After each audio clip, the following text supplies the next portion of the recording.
Okay, so hi everyone. I have a slightly longer case study, so forgive me if I go over a little bit more time, but I'd just like to give you a story, maybe the first slide, of our journey into launching CommTech at MHI. You can see on the first page our launch vehicle. So we build a lot of different things. I'll show you in a minute what we build. But this is one of the most exciting ones, which is the H-2B rocket, which resupplies the International Space Station. And we launched, well, we were meant to launch one, but it's been a little bit delayed last week. And our astronauts up there are waiting for their different things that they like their ramen and their mice and their research equipment and all of that different stuff. But what I'm going to talk about today is how to deliver value to a company. And this is something that I started to look at because I was very confused as to how to communicate the value of a complex and diverse company like MHI. So many of you may not know who we are, but we're a large company. We have 300 group companies worldwide. We have 81,000 employees. We're a $40 billion company. And the problem with this is that we have 500 products. Now, one of those products is that rocket that you just saw, right? So you can imagine just the diversity of the things that we do. So power systems, that's the energy industry. That's an entire industry in itself. Industry and infrastructure, that contains a number of different industries: shipping, auto, metals, chemical plants, all these different things, trains that you guys get on in the airports here in the US. Between the different gates. Aircraft, defense, and space. So a new airplane coming out next year, which will be serviced here in the US in 2022. We bought the Bombardier CRJ program just 2 months ago. And so this is a very large company. And to try and communicate that in a cohesive way that shows some sort of value at the top, but also is relevant to the people who are actually buying the products at the bottom, was a big issue. So what we did was to look at what the business strategy is, translate that into a brand strategy, and then push that down through what I call the Rencon model. This is a model which is based on a lotus root. Do you like Japanese food? Well, you probably know that little disc that you sometimes get served with holes in it, right? That's called a rencon or a lotus root. And what we tried to do is to connect two different types of funnels in terms of sales funnels. So at the top, you have this reputational marketing, corporate marketing, and at the bottom, you have product marketing. And in the middle, you have this rencon, which is basically CommTech.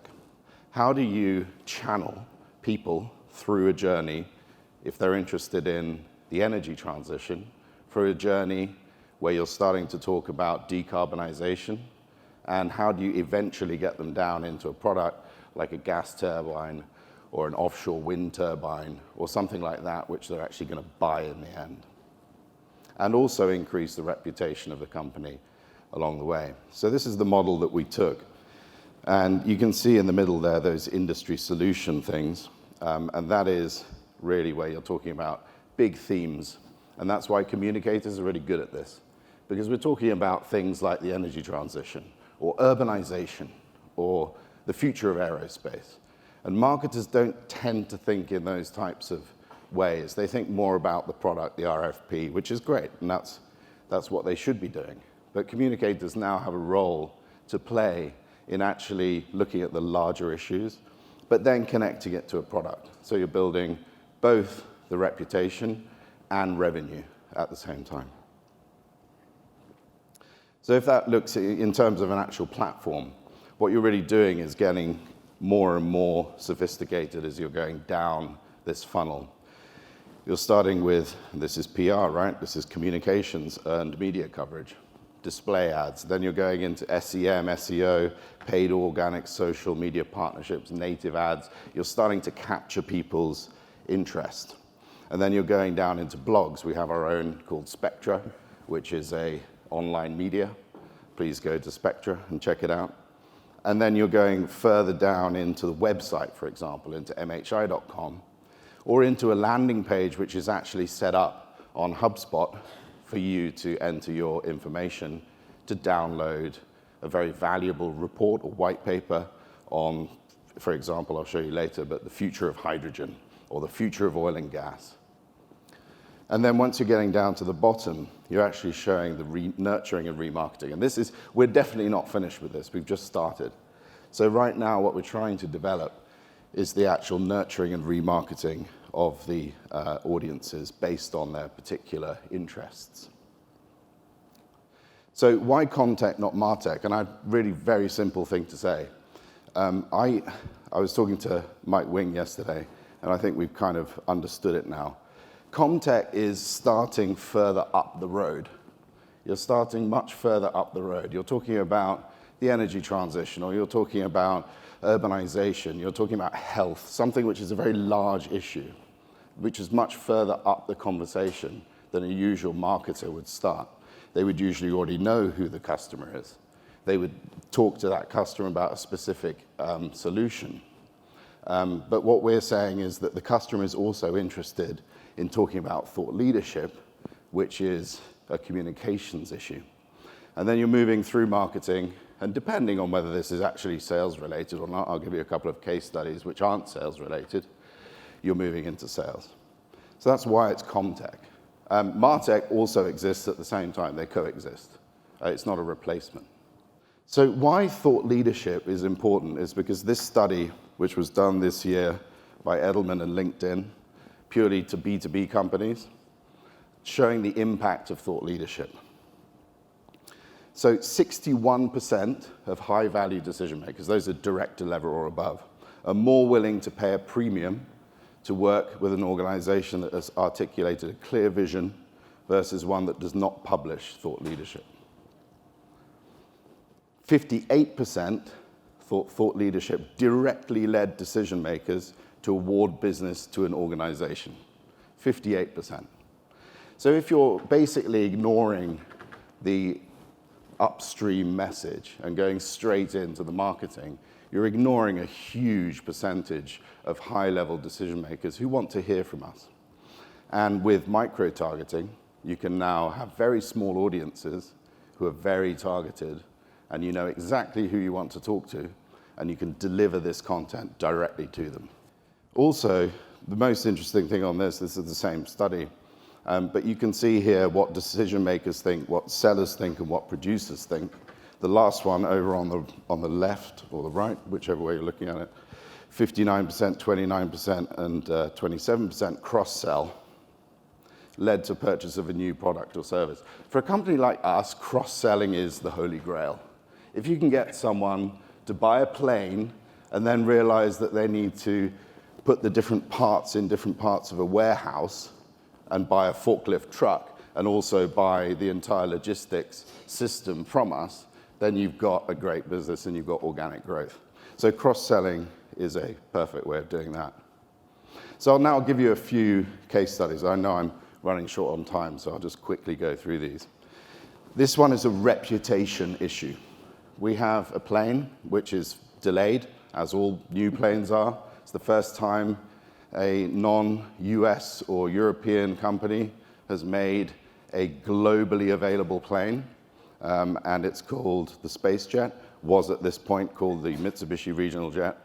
And we had just announced the 5th delay to this. And we knew that customers would be upset. Of course they would be upset. We have 500 orders for the plane. Those customers would be upset.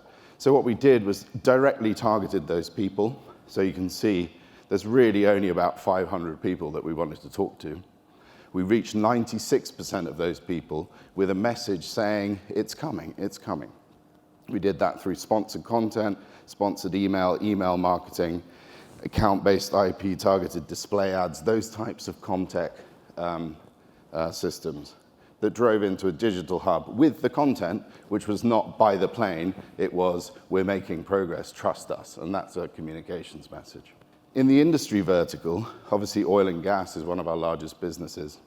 What we decided to do, working with this business unit, was to produce an oil and gas outlook basically saying that we have a point of view on the oil and gas industry from now to 2040. We targeted that at a number of different target companies, including Dave's, and we got 1,900 qualified leads from this one program. And the program itself only cost about $80,000. So you can imagine the impact that that has when you explain that to the head of the business. Just this week, there is a big conference called CommTech. We ran a separate program targeting new business meetings in the real world. So you remember that previous slide I showed you where you have online world, real world going into sales. We now have 30 business meetings that week as a result of these types of programs. And then the final one is a real thought leadership classic. The future of the world will depend on how clean we can make our energy. There are all sorts of other issues, but energy security, decarbonization is one of the very, very biggest. Hydrogen is a holy grail, again, in that area, as is nuclear fusion. But hydrogen is one area which has zero emissions. It just emits water. But there is no infrastructure right now for hydrogen. But we want to be seen as being a thought leader in this space so that when it comes the time, we will get the phone call from that 58% of decision makers who listen to thought leadership. We now have 3,869 qualified leads. Those mean they're not just anyone. They're from the target list. 5,000 new contacts, 8,000 page views, and a CPL of $21, which is incredibly low, about 5 times lower than the usual LinkedIn CPL. So you can see that this doesn't cost money, but has huge impact. So just to finish off, first of all, the reputation and the revenue piece, the corporate brand and the solutions and products, they should work together. And that means communications working with marketing, and it means that we have to be aware of revenue as well as reputation. Leveraging the power of digital to micro-target. For a company like ours, we're not trying to be mass. I mean, I know a lot of you are being mass in B2C companies, but we know who we want to speak to, and they're a very specific audience. And we can show our CEO afterwards, well, Ed Bastian, the CEO of This Is a Real Story of Delta Airlines, has spent 2.5 minutes on this particular page of this article in our MRJ website. And you can't say that with the Wall Street Journal.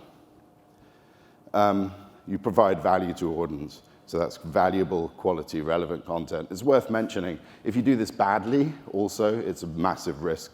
So it needs to be done very, very well. Otherwise, you will lose credibility as well. So there is a risk there. Build loyalty through nurturing. So I talked about how we're now doing a nurturing program.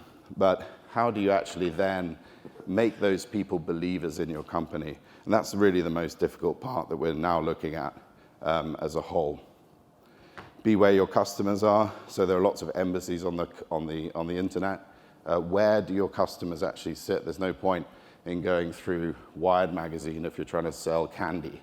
It just doesn't work. So if you're trying to sell gas turbines, you probably don't want to advertise in, people.